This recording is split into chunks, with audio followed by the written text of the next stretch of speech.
BMW X5M 2021. It's installed with the insurance approved MetaTrak Deadlock and tracking system. So without this tag you can't disarm the system to drive the vehicle. So if a thief tries to steal it, as you can see, if I try and start the car, nothing happens.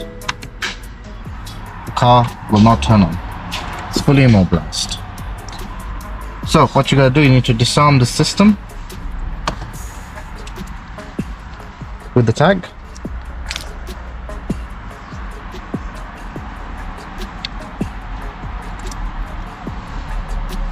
And now you can start the vehicle.